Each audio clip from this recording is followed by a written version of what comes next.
Hello, Jordan. What's up, Michael? Just cooked up some venison and sweet potatoes that I'm going to eat after this podcast. Oh, I love that. Maybe I'll make some venison as well. You got some in your freezer? Tons. Bro, the lean, clean bulk is the play. Oh, you're killing it, huh? It's really, I'm 2.5+ weeks in at this point, and I haven't been this dialed on my training, nutrition, and recovery in 10 years. Wow. Mm-hmm. That's huge. You feel good? I feel great. Lean mass stacking on, fat minimal. Yeah, and just quality workouts and like high energy brain power, like feeling good overall. Wow, you're into the biohacking stuff now, huh? No, I'm not into the biohacking. But when you replace Lucky Charms with sweet potatoes, when you're on high carb and have a higher percentage of your carbohydrate coming from nutritious foods, I think I started the last podcast with this exact same rant, but I'm just going to double down on it. Like if you're eating 250 carb a day and it's like 150 sugar, you should make your sugar percentage as a total carb lower. Love that. And you're going to feel better. Makes total sense. Speaking of continuous glucose monitors. Oh, CGMs. This freaking nonsense right now that people are going off on. Dude, people are doing the dumbest shit with continuous glucose monitors. They're taking these glucose monitors, putting them on, having a meal. Maybe not even a whole meal. They'll just like, oh, I'm going to have fruit, or I'm going to have like this tortilla or whatever it is. They see their glucose spike. And then they say, see?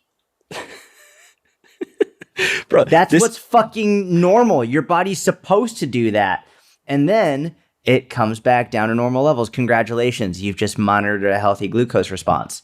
You've done literally nothing productive for anybody here.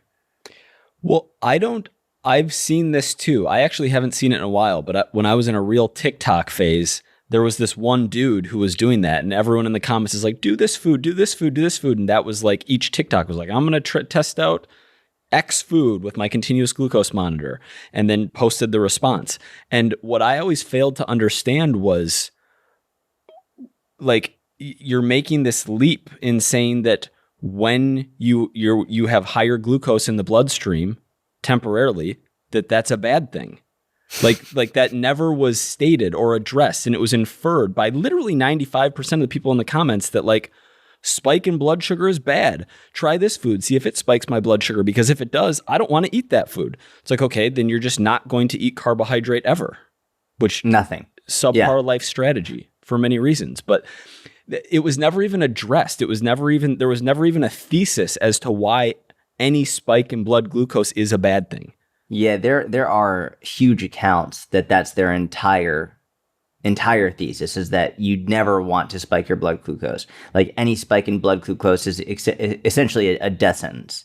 Like never ever spike your blood glucose ever, and like you're gonna get fat and it's terrible for you. That's just what the fuck they say, and people eat it up. They love it. And I was watching them like what you're seeing here is a normal, healthy response to eating this type of food. Not to mention, like if you just have this one food, like I've seen one guy do it with like tortillas. I'm like, are you just eating a tortilla by itself? Number one, even if you are, fine. Number two, are you regularly just eating tortillas?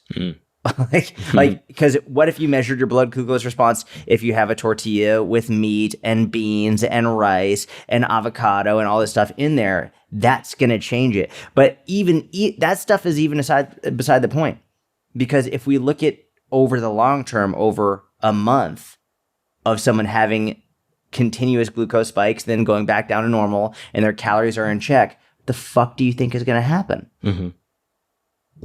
Idiots. Well, your pancreas is going to release insulin, and that insulin is going to pull that glucose out of the bloodstream, and that's how things work. I mean, to try and play devil's advocate, or like to try and defend an idea that I don't agree with,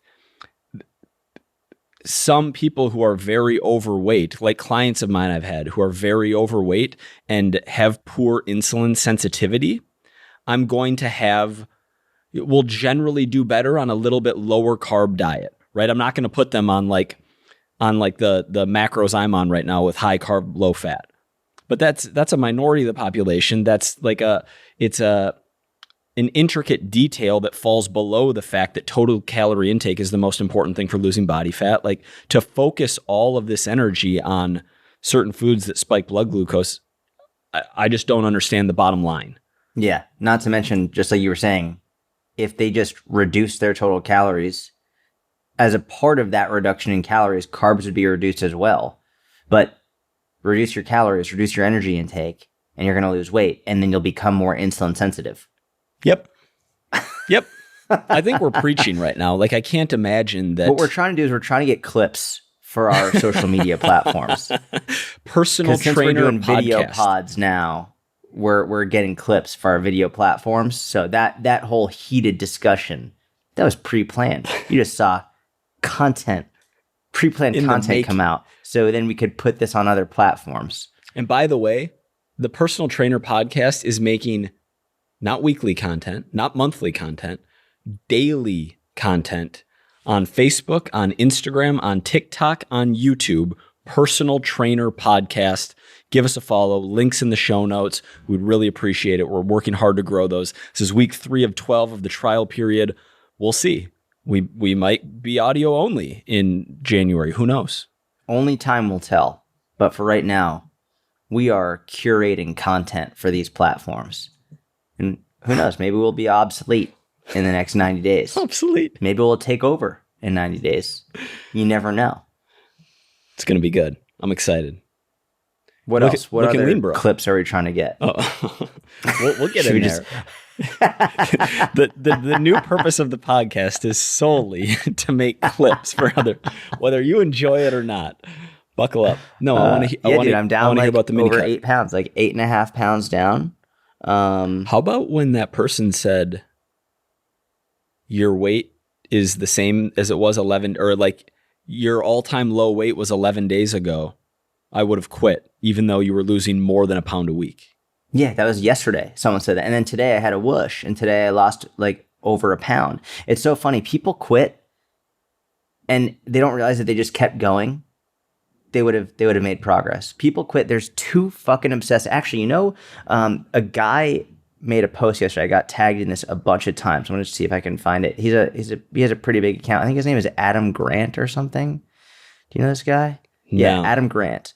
He made a really good post, and people were like, "Wow, this actually reminds me of everything you've been doing." I'll show this to you right now. So he wrote, "A common source of disappointment is recency bias, weighing the last week more heavily than the last year. Zooming in on the immediate past magnifies slumps. Zooming out farther reveals upward slopes. Progress is rarely visible at a snapshot in time. It unfolds over a lifetime." And then he shared these, because it's a video pod and you might be able to see it, he shared these little graphs where you can see if you're only looking at one short point in time, you might think it's not working. But when you look at it over a larger snapshot, it actually is working.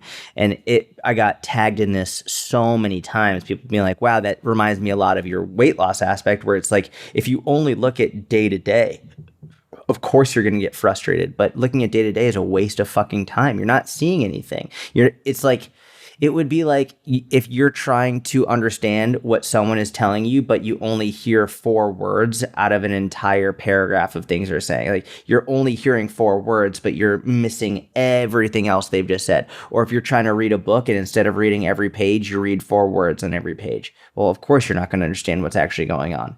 Same thing with the scale. So yeah, people constantly message me. The best is when people are like, "Well, clearly it's not working. Clearly it's not working." I'm like, "All right, sit tight, motherfucker." Yeah, you watch. Just wait. Who are those?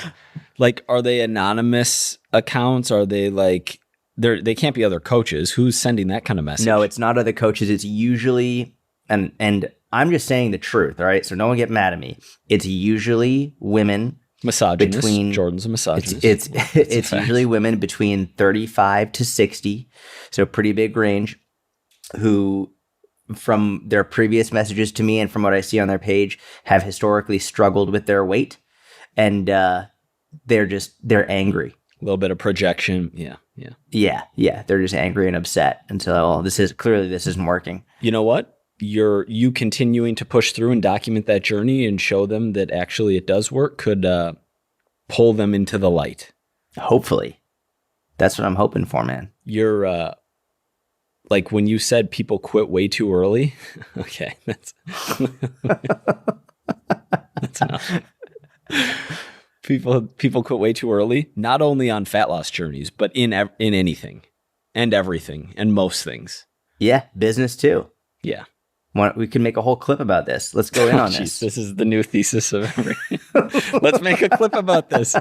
Right now we're doing 7 per episode, so we don't need to Okay, make a clip about it. Jordan, do you think... No, you make a clip on it. Go in on it. You were the one talking about how people quit in life too early. Yeah, but I wasn't thinking about business. I was thinking about life. Okay, what were you thinking about? Like relationships? Squats. No, I wasn't thinking about relationships. Squats. You have to understand that right now, my entire brain, and this brings me back to 2012 when I was obsessed with lifting.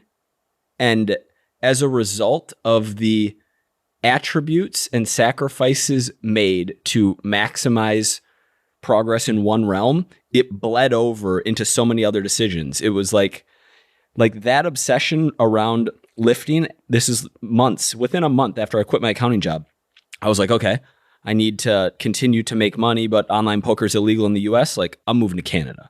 And I just on a whim, moved to Canada.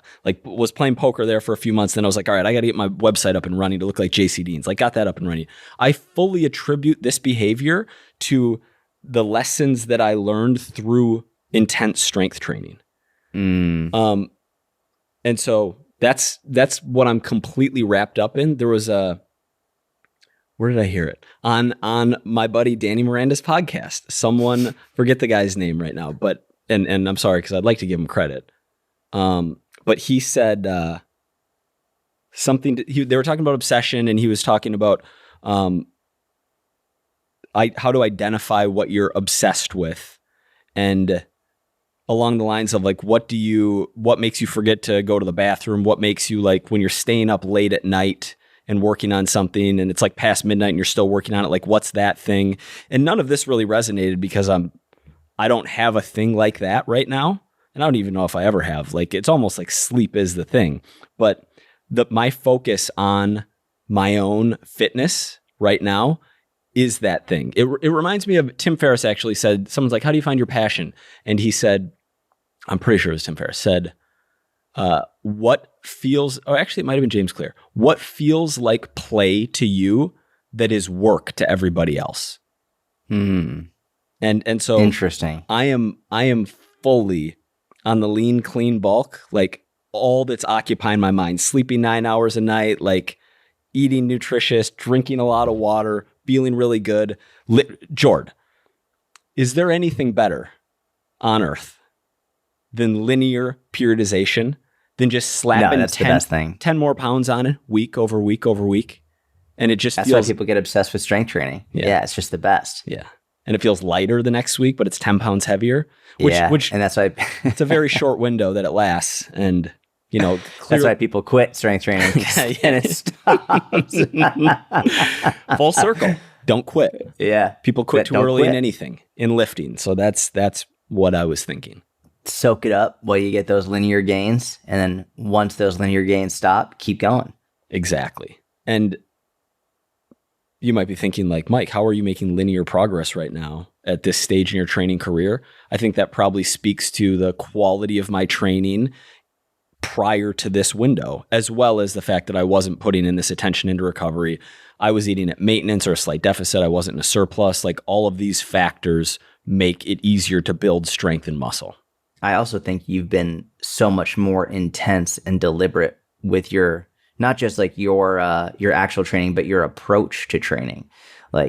talking about powerlifting periodization models, like trying different repetition methods. Like you've been much more deliberate with your focus on training, which, you know, if you just go in and you go through the motions, that's sort of like doing maintenance style nutrition. It's not bad, but you're not going to make tremendous progress. But when you're like, hey, I'm going to go hard on this for the next 12, 16, 20 plus weeks, of course you're going to make linear gains because you're actually going to push yourself. Yeah, that's a great point.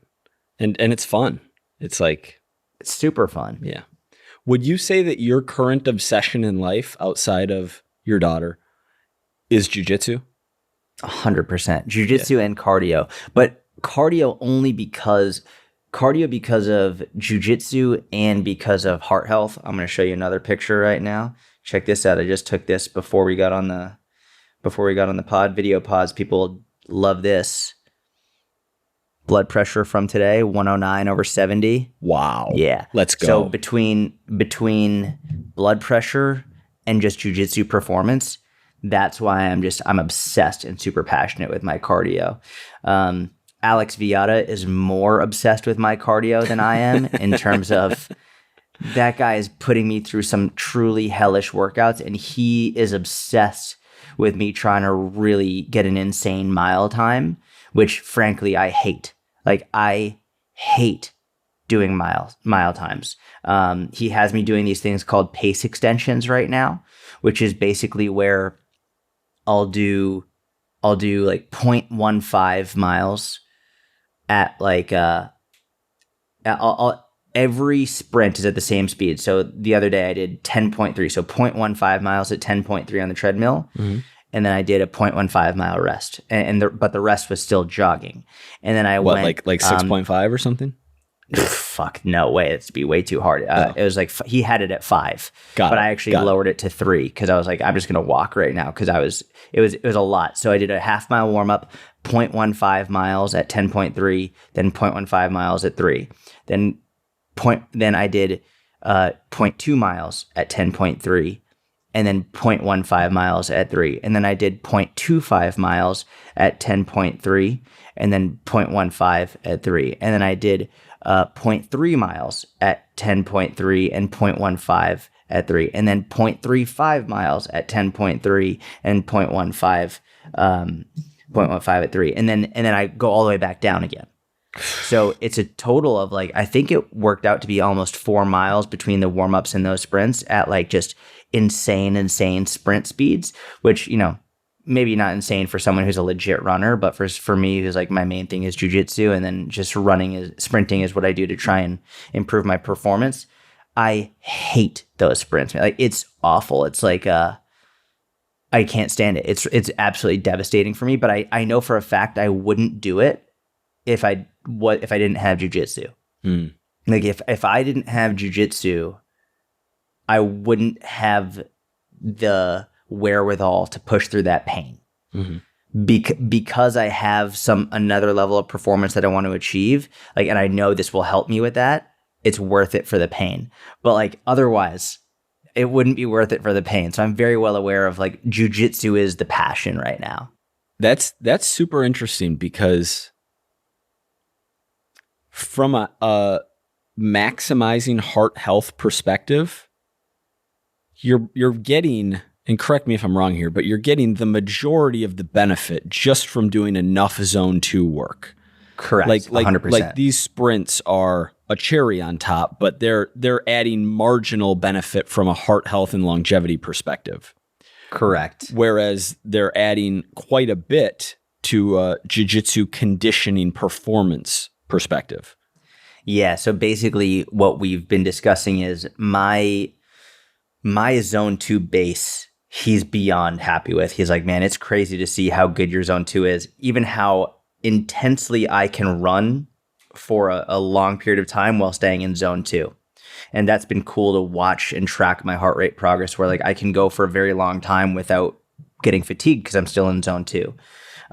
But that is only going to help so much. Like, that's your engine. That's like the base, but you still need to improve your anaerobic capacity and endurance and power in order to really take your overall athletic performance to another level, and especially for jiu-jitsu.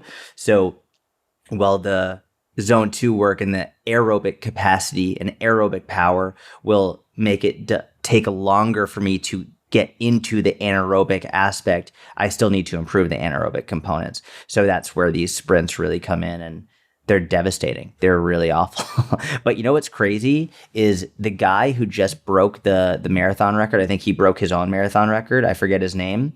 I think that he ran the entire marathon at the equivalent of a speed of 13 on the treadmill. That's wild. He ran the entire marathon at a speed of 13, and I'm sprinting my ass off on 10.3. Like, unreal. Yeah. I mean, the best of the best. Yeah. The top. I mean, I didn't know the marathon record was just broken, but like one of the greatest of all time, I would assume. Yes. Yeah. It's the greatest of all time. Let me see. Marathon record broken. Let me see. Who was this? Oh, yeah. Eliud Kipchoge broke the men's marathon record by 30 seconds. And I think it was his own record that he broke.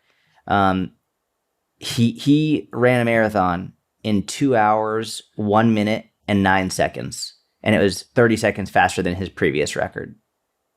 How insane is that? Fast. What an absolute savage. That's so crazy. You know what that reminds me of? Is training to optimize health versus like all-time great achievements.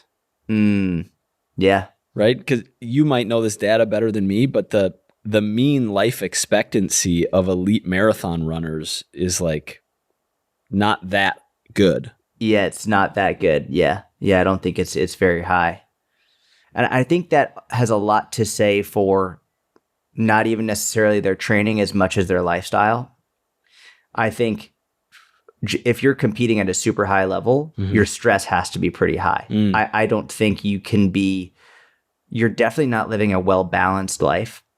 You can't be a professional athlete and live a well-balanced life. Never mind like the best in that sport. Like there are levels to this, right? You can't be the best of the best of the best and have a balanced life. And I mean, I think we're all pretty well aware of the negative effects of stress on life expectancy. And I don't think you can be the best of the best of the best without a pretty tremendous amount of stress chronically. Yeah. Bro, I have the weirdest twitch going on, like in my muscle right here in my forehead, and it's bothering me a lot. I can't see it for whatever it's worth. No, I don't care about that. It just like, hope I'm not stroking out here.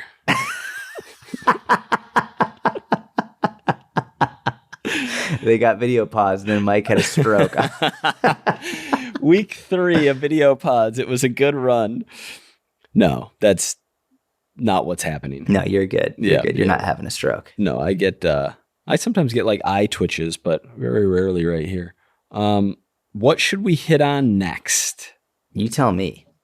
You know, we have an interesting question here. I don't know if this is going to produce a clip, but it'll be an interesting thing just to hypothesize on. From our guy Ryan, says, Mike and Jordan, basically, I have a question for you guys. Think you could answer on the pod. It's about big corporations and hiring personal trainers. I have family and friends working for companies like National Grid, MetLife Insurance, and Amazon. All 3 of those companies somewhat know the value of exercise. In some way, they do at least one of these things. Number 1, pay their employees to work out. Number 2, have a gym at the facility. Number 3, hire athletic trainers for acute injuries / range of motion work. Number 4, spend millions on disability / healthcare for their employees. So why on earth do none of them hire personal trainers? He's asking, why do none of these big companies hire personal trainers? Is it because personal training is relatively new still? I just think not only would it be extremely beneficial for the companies and the employees involved, but it would also be for the personal training career as a whole. I'm not sure if anyone has tried, but part of me wants to go to Amazon and explain the benefits of hiring a personal trainer for their employees. I know that's an extreme long shot, but it makes sense to me. Have either of you tried working with a big company or had the opportunity? Sorry the email was long, but the two of you are the ones I wanted to come to about this the most. Ryan. Okay, so this is a great question, but I'm going to answer it differently than how Ryan expects. So Ryan just said that he's going to go to one of these companies and explain the benefits of personal training. It's a terrible fucking idea. They know the benefits of personal training. It would be like if I, let's say I had like a dirty rug, and a rug salesman or a vacuum salesman came up to me and was like, "Hey, you know the benefits of having a clean." I know the fucking benefits, but like I'm grinding my ass off working, and I don't want to take the time to vacuum the rug. It's just not as important to me. Like I don't really care about it. That's more of the situation that's going on when you have these big companies. They have so many things that's going on at any point in time. They have fires to put out all day, every day, tons of employees, tons of problems, tons of legal issues, tons of manufacturing issues. They have so much to focus on, and they don't want another thing on their plate. So your sales pitch is not, hey, do you know the benefits of having a personal trainer? Your sales pitch is, let me make this as easy for you as possible. I'm going to take this entire thing off your plate, and I'm going to help your employees get in better shape, and you won't have to think about a fucking thing. That's what your sales pitch is. Your sales pitch is not, let me tell you the benefits. It's sort of like you say someone who's smoking cigarettes. They know that it's bad for them. They know there's a skull and crossbone on the box. You don't go up to someone smoking cigarettes and say, well, do you know the benefits of not smoking cigarettes? You explain to them, you figure out a way to make it easy for them. You make it as easy for them as possible. So from like, and I don't know the answer to this question. I don't know like what exactly you're going to do to make it as easy for them as possible, but you want to make sure like you should go in there with like, hey, here's the deal. Like number one, I'm going to do this for free. You're not going to have to pay me a dime for the first month. Number two is like, I'm going to run classes and this is the whole plan and this is what's going to happen. And just again, make it as easy for them as possible. So the reason I got excited to answer this question is because so many people they're doing the wrong pitch. People know the benefits of exercise. They know the benefits of having a personal trainer. They're very well aware. They just don't want to add another thing in their life that's stressing them out and making it more difficult. They have to put it in their calendar. They have to have more meetings. They don't want to do that shit. So how can you make this as easy for them as possible? That's the question. I love it. I don't have a good answer, Ryan. Clip that. Fire content in the short form all over the place. I mean, I haven't run the numbers here, but I would imagine that to have adequate personal training for an entire company is way more expensive than what's going on here, like what they're already providing. Yeah, way more. What is that? Was that your keyboard? Oh no, sorry, I was spinning this bottle cap around. Pay your employees to work out is 20 popcorn. I love popcorn. I could use some popcorn. Your keyboard making noise over there? I'm like, what's going on? David will take care of that in the post. It's like $20 a month or something. This like insurance kickback that most, I mean, maybe it's bigger at a company like Amazon, but it's not a significant amount of money per employee, right? I assume that the reason no companies, like non-fitness companies, hire personal trainers is because the cost of having adequate personal training for the company, for all the employees of the company, exceeds the benefit of all of their employees working with a personal trainer. Like, period, end of story. I would imagine that's it. Unless we're just at a point where no one's tested it, it's too obscure. It seems like a large, because think about it. What would each employee get? One session a week with the coach, like one one-on-one session a week. Call that $100. So $400 per employee per month. That's getting added to the bottom line.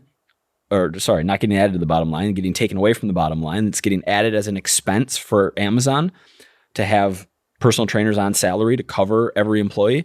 I would imagine that they just are making a guess that to pay $400 per employee per month isn't going to generate that much more revenue by means of like employee productivity or whatever other mechanisms personal training leads to better quality of life for employee, which leads to better top line for the company. I'm guessing it's a math problem that they don't think plays out. Yeah. Yeah. And I know Google does it. I actually have a very good friend who is a personal trainer at Google headquarters in California.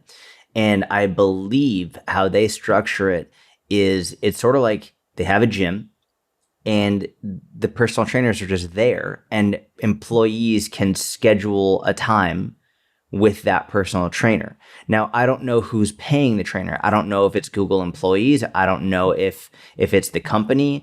I don't know if that person is just on salary and they just say, hey, these are my hours that I'm open, book any time within these hours and it's good to go. I don't know how that works, but that might be a good framework to begin with, being like, hey, listen, like for the first month, you don't pay me a dime.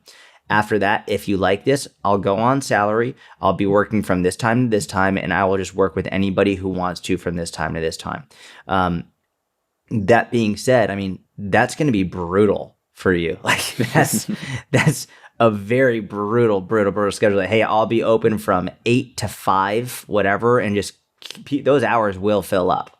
And like they absolutely, and it's not going to make very much sense to be like, yeah, I'll be on retainer from like 8 to 5, but I'll work every other hour. And it's like, I don't know. I don't think it's the best bet for you. Generally speaking, I don't think it's a great option. Now, on the other hand, for a very short period of time, I mean, if you're working at some of these big companies, you might meet some really great people, make some really great connections, and work your way into a really incredible opportunity.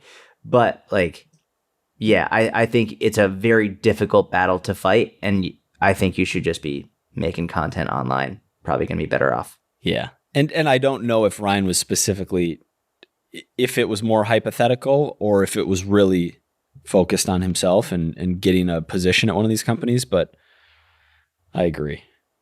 It would be a cool way to cut your teeth if there was a little bit of mentorship built in, if there was a little bit of like an existing structure, if there were other, coaches there, maybe more experienced overlooking you, and you could go in there and drink from the fire hose and get 40 sessions a week. That'd be pretty sweet. And do that for 6 months or a year if you've never coached anyone before, because the amount of experience you would gain through that opportunity would be incredible. But also, like you said, a brutal schedule. And I don't think it'd be 8 to 5. I think it'd be like, maybe like 6 to 7. 6 to 6. Yeah, exactly. Yeah. And, yeah, that would be rough. Man, you've got the best idioms. Cut your teeth, drink from the fire hose. I didn't even know what an idiom was until you said that, so I don't think I can take credit. Let me just make sure I used it properly. Yeah, it's an expression, turn of phrase. Thank you. Yeah, you're welcome, brother. What do you think about... So there's a lot of like, and I've been the biggest proponent of this of all time, this you versus you mindset. Okay. And I actually really, really like it for fitness progress. And the reason I like it for fitness progress is because everyone's genetics are different. Everyone's limb length is different. Everyone's like aesthetics are different. You don't know who's on steroids. You don't know what people are taking. There's SARMs, there's da-da-da, there's da-da-da. So like comparing yourself to other people from a physique perspective or even strength is like, there's too many unknowns. You shouldn't do it. I've applied that logic to other aspects of life, like better to compare yourself against who you were yesterday than who someone else is today, Jordan Peterson, that kind of thinking. When it comes to business growth, have you ever had an enemy, and do you find you know the answer to this question? Setting you up. And do you find that sort of mindset, that competitive mindset beneficial?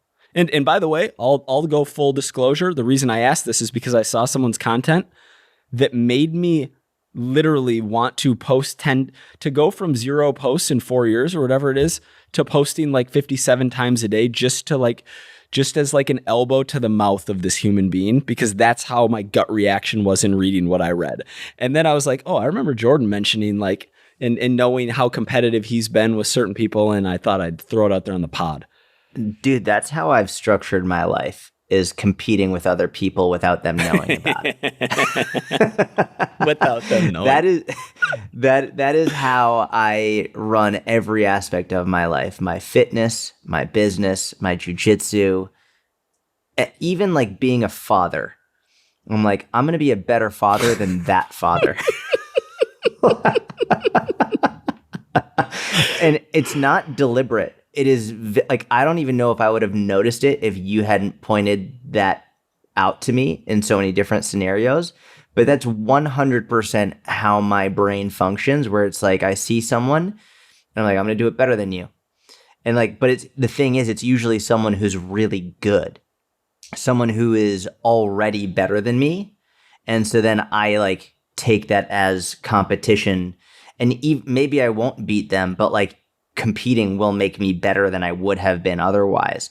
Whereas I think if it was just me versus me, I would have been like, whatever, like I'm fine. Or yeah, I'm better today than I was yesterday, but then fall back off track and just go back into old habits. But when I have someone who's actually better than me to look at and be like, oh, fuck you, or like whatever, like I got to do better than you, that forces me to continue to try and be better every day. So yeah, I use that in every aspect of my life. Do you remember your first enemy? The first enemy I ever had. Maybe wrestling? I know. I almost don't want to say his name in case this gets back to him. You don't have to. I'm not going for that, but just like the scenario, I'm going to say his name was Ben W. His name is Ben W. I remember in 3rd grade,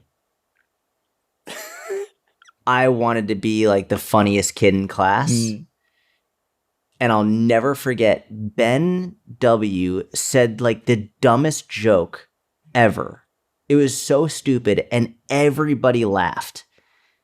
And I remember being like, why are you all laughing? That was such a bad joke, just getting so mad that everyone thought that it was funny. Mm-hmm. And this is 3rd grade. I'm like, what, 7, 8 years old?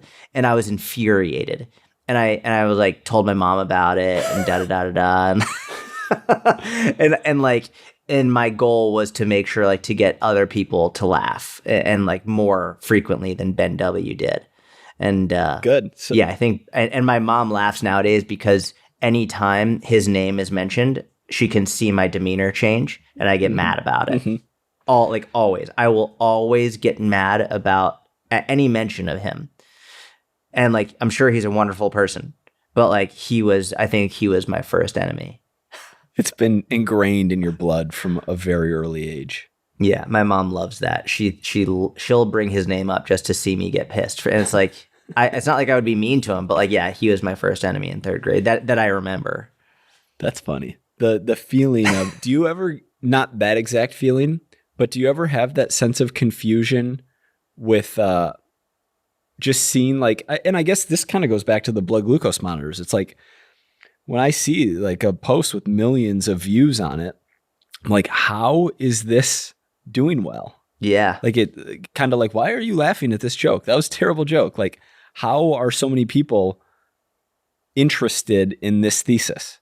Dude, it blows my mind. I mean, it blows my mind and it doesn't, because I can understand where people who have zero knowledge on anything, they're just being bombarded with so much information. And it's funny, like I'll get DMs from people be like, hey, your post here says fruit doesn't make you fat. And literally I scroll one post down and someone is telling me that the fructose is going to make me fat. So there's so much different information. And I think there's a tremendous lack of critical thinking. Like even just the thought process that you outlined earlier of, okay, cool, so this is happening, but what does that actually mean? And why does this mean, why is it bad, or why are you saying it's bad? I think a lot of people just don't question it. So yeah, it blows my mind for sure. But I can understand why people with very little to no knowledge on it would be impressed by it and easily swayed by something like that. Yeah. But yeah, it still blows my mind. I really think critical thinking is such a lost, like I wish that was being taught in schools as opposed to so many other bullshit things they're learning right now in schools. Like I wish they taught critical thinking. I think that would be a really fucking good thing to learn. Yeah, absolutely. I wonder how much of because you would think that it wouldn't even need to be taught. You would think that like, certain aspects of reasoning, deductive reasoning, like would come naturally to someone living their life. But I wonder how much this massive surplus of information that we're all constantly consuming is reducing our ability to do that. Yeah, that's a great point. I think part of me thinks it's human nature, and I guess it depends on the human. It depends on the person. I think it's human nature to believe what you're told, especially when you're young. Like when you're a kid and your parents say, this is what we do, this is what we believe. Like it's human nature to believe that. I think it's more human nature just to allow your emotions to drive your decisions often, and like especially impulsive decisions. Mm-hmm. So I think that's why we see as people get older and their brain fully develops and all of that, them being a little bit more patient and going more based on logic as opposed to emotion. But especially for, I was about to say especially for younger people, but I talked to some adults, like full grown adults, who really drive everything based on emotion. And it's and there's no deductive reasoning, there's no critical thinking whatsoever. Like I get in debates with people all the time, like especially this recent Kanye stuff. I've been getting debates with people, and I've been getting in debates with people about hate speech a lot. And I know you probably don't want to go into this on the pod. Let's do it. My tea is so high, I'll talk about anything. Okay. I'm going to give you a debate that I got in yesterday. Let's hear it. And the woman got really, really mad at me. So basically, here's the argument. So she said what he was saying was hate speech and it shouldn't be allowed. Right? Now, I have an issue with this term hate speech, mainly because no one can give me an actual definition of what hate speech is. And I asked her for the definition, and she used the term hate speech in the definition. And I was like, well, you can't use the word. I need a real definition of what it is so that we can actually understand it. And the reason it's so important is because usually when someone says something was hate speech, it's because it offends them. Whereas someone else could say something that doesn't offend them, but they wouldn't qualify that as hate speech. Sorry, real quick. I've seen definitions of hate speech that include the feelings of the person offended in the definition. Yeah. When that's such a subjective answer, that applying that, especially in law, is wild to me. So I asked her. This is where she got very emotional and upset. And I was like, okay, let me ask you this. And should we give real quick background? What exactly did Kanye say? No, okay, right. Kanye was doing a lot of anti-Semitic shit. And what he said was completely inappropriate. But as a Jew, like I hated what he said. But I think he should be allowed to say it. I also think that Instagram and Twitter and Balenciaga and his talent agency and all that have the complete right to let go of him because they don't want to be associated with him anymore. Freedom of speech does not equal freedom of consequences. And I'm very glad that all of those companies have restricted him and dropped him. Like, I love that. I also love that he's allowed to say that stuff, because if he didn't say that stuff, we wouldn't know that he was so anti-Semitic, and he would still have tons and tons of support. Like, the free speech that gave him the opportunity to say these things has shown his true colors, which I love. Mm-hmm. So this is where I got her, right? Where I got her in her own emotion as opposed to logic. And I said, okay, let me ask you this. If Kanye had said, Jews are deplorable, do you consider that hate speech? And she said, yes, absolutely. I said, okay, so was it hate speech when Hillary Clinton called Trump supporters deplorable? And she was like, well, no. And I was like, why not? You're talking about a group of people and you're calling them deplorable. One of these people, she was Jewish. She was like, one of these people you have a real emotional connection to. The other ones you don't like. So it's hate speech to you on one end, but the exact same thing is not hate speech anymore. This is why we need a definition, because this right here is the problem. And she got really upset about it, and she wasn't able to have a logical discussion. I was like, you don't like this one group, so it's okay for you to hear that they're deplorable, but you are this other group, so you don't like that. And that was her reasoning, was based on correct her emotions and being part of that group. 100%. the argument, I don't agree with this. I staunchly don't agree with this, but what I know many would say who agree with her and could probably articulate it better is that people who supported Donald Trump were not an oppressed class, whereas historically Jewish people are an oppressed class. And so you have a right to punch, right? In like 2017 through 2020, there's a lot of like punch up. Like it's not cool to punch down, but you can punch up. You can say things about the cisgendered straight white male that you can't say about the, black, bisexual, single mother. That line of thinking. Yeah. Which, very much disagree with, because it doesn't matter who you are. Like if you're going to have a definition, you got to have a definition, right, regardless. Right. So yeah, I'm with you on that. But yeah, that's what she was not happy about, and that's actually the main discussion point that I go to, because it's the perfect example of like, okay, so what is hate speech? Is it it was funny. She said she was like, calling people names doesn't count as hate speech.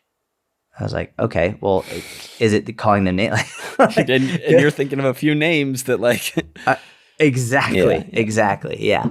So that's why I have a major issue with the term hate speech. There needs to be a better definition of it if people are actually going to use it appropriately. So yeah. I don't even know how we got on that, but we got on that because we were talking about emotion and the lack of critical thinking and reasoning. Yeah. So, and I think it's honestly one of the best things ever that he was allowed to say all this stuff, because seeing how like the worldwide support for Jews that have come as a result of it has been unprecedented. It's been unbelievable. And yes, I've seen some really anti-Semitic comments and really terrible things happen and like in support of what he said and against Jews, but that's the minority. Like looking at all of these companies dropping, that's all you need to know. Adidas, Balenciaga, his talent agency. He was escorted out of Skechers. He just walked into Skechers unannounced and he was escorted out. They're like, no, we don't want to work with you. I don't even think that's the mic drop, because we've seen companies, I'm not saying they should or should not have dropped him, but we've seen companies drop people, whether it's athletes or other people, and they have their right to, but for offenses that arguably they shouldn't have. I think the punchline here is you allow people to tell you what they think and say who they are in a long form discussion. And Lex Friedman did this perfectly. And then by having a however many hour conversation and having back and forth and letting that person talk, good ideas beat bad ideas in long form in the long run. Yeah. Agreed. And I haven't followed it as closely, but that was like the moment for me where it's like, oh, like letting him talk and having a worthy adversary when it comes to someone who can not only contend emotionally, argumentatively, like can hold his own in a conversation, but who's also very intelligent, very articulate, which Lex is, allows that debate to be on center stage for people to then make their own judgment. Yeah, exactly. That's exactly right. He's dug his own grave with all of this stuff. It's actually been really crazy to see. Really crazy to see. This is the Politics Pop Culture Podcast here with personal trainers Jordan and Mike. If you want more of this kind of content, thumbs up that YouTube wherever you're watching. Hope you're enjoying. What else we got here? We got Patrick in 5 minutes. We have a call with Patrick, who's a member of the mentorship, and He won a challenge. Which challenge did Patrick win? Short form content. Patrick form content. Doubled his TikTok. Or no, 50% increase on his TikTok in a 1 month time period, and super good, super like you can tell when someone puts 3 seconds into putting together a clip or a reel, and you can tell when someone puts a lot of effort in. Patrick put a lot of effort in, so we're gonna jump on Zoom with him for an hour and do a deep dive on his business, which will be fun. I'm gonna say this will be a good little practical piece of information. I was actually speaking with Casey in the mentorship about this the other day, because I try and follow as many people in the mentorship as I can, and I look at their content. And Casey, overall, she has amazing content. She made one post where she basically she asked a question in written form. She was like, what do you think about this? And she was like, I'm going to give you the answer in the comments, in the description. And it was in a reel format. And I messaged her and I was like, I love all of your content. You're doing amazing. Don't do this type of content anymore. Don't do a reel where you then just say, I'm going to explain in the caption. Don't do that. Because with reels, number one, the platform doesn't support captions very well in a reel format. It's much better like for the actual video. And this is what's really important. Whether we're talking about Instagram Reels, TikTok, YouTube Shorts, or really any video whatsoever, the platform cares more about total time spent watching the video than anything else. So you could have a short reel that's 7 seconds and they watch the whole thing, because then they took a while to read the actual question and then they go to the caption. Or you could have a reel that's, we'll call it 28 seconds, and they watch 25 seconds of that whole video. That 25 seconds is more important to the platform than the 7 seconds of the whole video that they watched on the shorter one. They want total watch time is far more important than watching your entire video. So I would rather you, if you're going to make a reel, listen, and everyone knows we're big proponents of longer captions, but from a reel specifically, the focus should be on getting people to watch your entire reel and making it actually a longer form reel, making it 30, 60, 90 seconds and getting people to watch the whole way through. That's what's going to allow people to see your reel more, is making sure that they're watching the whole reel the whole way through, and you want it to be a longer form. The total watch time is much more important than just watching an entire video that's very short. Great practical piece of advice here to wrap up the podcast. 96 in the books. We're closing on 100 video podcasts. Thank you for listening. Thank you for watching. Have a great day, a great week, a great weekend. Get after it. Get after your training. And we'll see you next week. See ya.